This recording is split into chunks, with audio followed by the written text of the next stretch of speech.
안녕하세요, 세일러 여러분. 이번 영상은 6월 18일에서 19일에 열렸던 통영요트협회장 요트대회 딜리버리 영상입니다. 대회를 모르시는 분들은 오른쪽 위에 영상을 클릭하셔서 다시 한번 봐주시면 감사하겠습니다. 우리 클럽이 베이스로 하는 통영 중림만에서 도남 공공마리나까지는 약 10해리, 20km 정도죠. 그 정도의 거리로 오노트로 항해하면 2시간 정도 걸리는 거리입니다. 그 사이에는 거제대교가 있어서 물대를 제대로 맞추지 못하면 속도가 3노트까지 줄어드는 마의 구간이니 항상 물대를 잘 보고 이동하시는 걸 추천드립니다. 거제대교는 밀물, 창조리에서는 진해만에서 통영 방향으로, 썰물, 낙조류 때는 통영에서 진해만으로 조류가 흐릅니다. 물대만 잘 맞춰도 1에서 2노트 정도 이득을 30분 정도 보면서 달릴 수 있으니 딜리버리 때는 조류도 감안해야 합니다. 딜리버리 구간의 바람은 6에서 8노트, 방향은 남에서 남동풍이 부는 것으로 예보되었습니다. 즉, 중림만에서 거제대교 입구까지는 스핀 세일링이 가능한 구간이 됩니다. 솔로 스핀 세일링을 할 때는 사전 준비가 철저해야 합니다. 스피네이커가 슬리브, 다우징 싹이라고도 하죠. 그게 있거나 비대칭 또는 코드 제로 세일이라면 난이도가 엄청 낮아집니다만, 아니라면 호이스트 할 때 실수가 발생하면 되돌리기 힘든 경우가 많으니 잘 준비해야 합니다. 일단 요 근래 들어 시합 때 자주 사용한 스핀의 세척을 먼저 실시합니다. 캔버스 클리너나 스핀 전용 세척제가 있으면 좋겠지만 없다면 깨끗한 물로만 씻어도 충분합니다. 세일을 세척할 때는 가정용 수영장으로 유명한 인텍스가 있으면 좋습니다만 가격도 비싸고 공간이 넓게 필요하니 터틀에 넣고 그냥 물을 가득 부어서 헹구는 걸로 대신하겠습니다. 원래 맨발로 좀 밟아주면 때국물이 질질 흐르는 경우도 많습니다. 그 정도가 아니라면 자주 헹구는 걸로 세일은 충분히 좋은 상태를 유지할 수 있습니다. 세일의 제일 큰 적은 뭐다? 바로 UV, 자외선과 염분입니다. 스핀을 헹구고 나서 데크에 올려놓고 출항 준비를 합니다. 오늘의 바람은 그리핀의 오른편에서 불어주기 때문에 배를 폰톤에서 밀어주는 힘이 생기니까 줄을 풀고 천천히 느긋하게 나가기로 했습니다. 요트가 폰톤에서 완전히 떨어진 뒤에 오토파일럿을 설치하고 RPM을 조금 높여서 속도를 5노트에 맞추고 안정적인 코스를 유지하기 시작했습니다. 양식장을 주의하면서 스핀 폴과 각종 시트류, 스핀 헬리어들을 설치했습니다.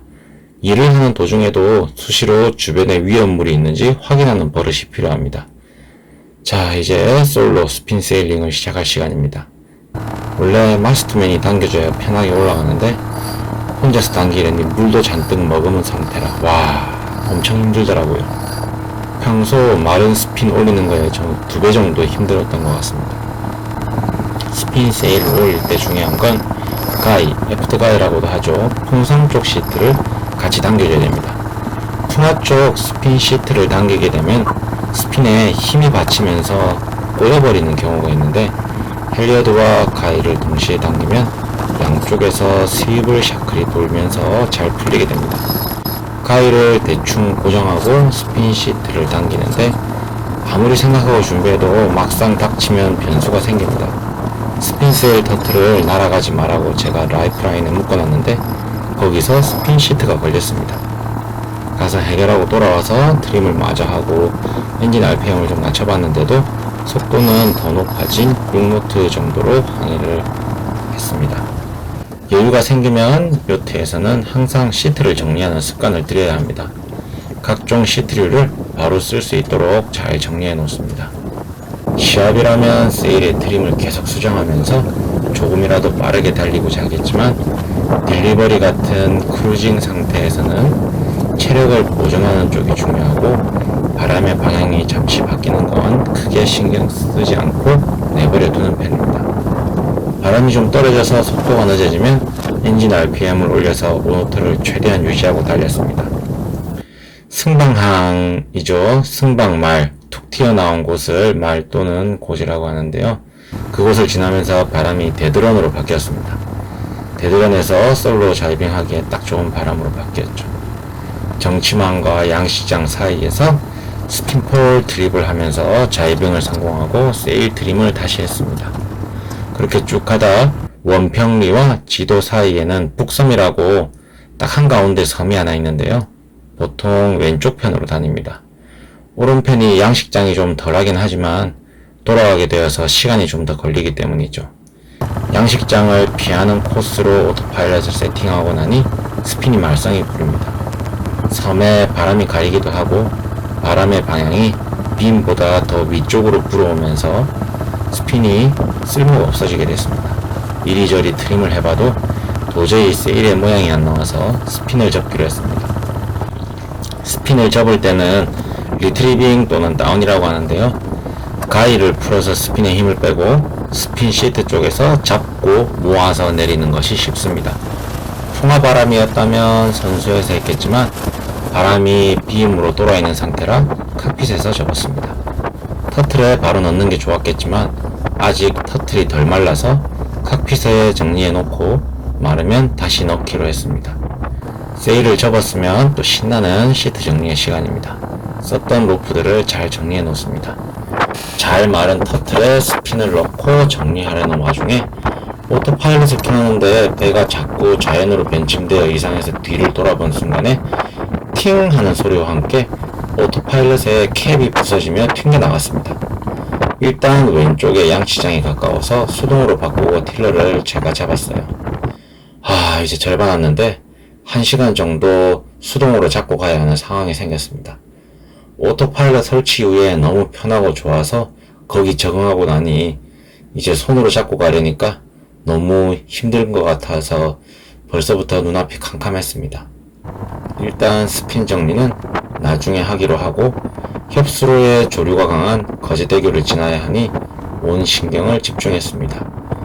교각을 지날 때는 최대 높이 쪽에 표시되는 세로 두 줄 무늬를 지나가는 게 제일 좋습니다. 초록 네모와 빨간 세모 사이 어디든 괜찮지만 두 줄 표시된 부분이 제일 높고요. 다른 배들이 있다면 오른쪽으로 붙어서 가줘야 합니다. 신거제대교는 통영 방향은 여기에 마크가 붙어 있는데 통영에서 진해만으로 가는 방향 반대쪽에는 그 옆 교각에 마크가 붙어 있습니다. 그런데 이날 고조가 11시 40분이라서 제가 아침에 출발을 해서 조류를 타려고 했는데요. 앞서 말씀드린 대로 기본적으로 창조비에서는 통영으로 갈 때 순조를 받아야 하는데 이날 이상하게 역조류가 있더라고요. 물때 따라서 방향이 바뀔 리는 없을 텐데죠. 역조를 받고 3, 4노트로 힘들게 항해를 이어갔습니다. 거제대교 두 개의 높이는 약 20m 정도로 생각하면 통행하시는데 충분합니다. 구 거제대교 인근의 초록 등주 주변은 암초로 사고가 잦은 곳이니 주의하셔야 합니다. 등주에 거제도 쪽으로 항해하셔야 됩니다. 좁은 해협을 통과하던 중에 어선이 많이 보여 알아보니 견내랑에 돌미역 채취를 하는 작업이 한창이었습니다. 작업하는 어선들에 방해되지 않게 멀리 돌아가야 하죠. 물론 항로권에 있다 하더라도 시합이나 인명구조 같이 급박한 상황이 아니라면 적당히 서로 비켜주면 더 좋겠죠. 저 멀리 해관도와 해관도 연륙교가 보입니다. 저곳 또한 사고의 메카 같은 곳입니다. 낮은 연륙교를 보지 못하거나 통과할 수 있다고 생각한 어선과 레저 선박들이 좌초가 많이 됩니다. 해관도 주변도 마찬가지죠. 항상 해도를 보고 잘 다녀야 하는 곳입니다. 밤낮이나 방향에 따라서 길을 잃고 헤매다가 사고가 나기도 합니다. 계속 신경 쓰며 항해하는데 뒤에서 추월하는 양치장 관리선이 너무 가까이 붙어서 지나가서 깜짝 놀라기도 했습니다. 앞뒤를 계속 보면서 항해하기 때문에 오는 줄 알고 있었지만 저렇게 무식하게 붙어서 지나갈 줄은 몰랐습니다. 정말 어민분들의 인식이 하루빨리 개선되길 바랍니다. 이제 진해만에서 통영으로 이동하는 마지막 관문 진해서입니다. 간추람이고 물 위에 물고기 모양 석상과 항로 표지가 있어서 멀리서도 눈에 잘 띄입니다. 이 진해서와 육지 사이는 수심이 낮으니 반대쪽으로 항해하셔야 됩니다. 진해서를 통과하고 통영마리나에 무사히 입항하여 뒷정리를 하고 딜리버리를 끝냈습니다. 시청해주셔서 감사합니다. 다음 영상으로 찾아뵙겠습니다.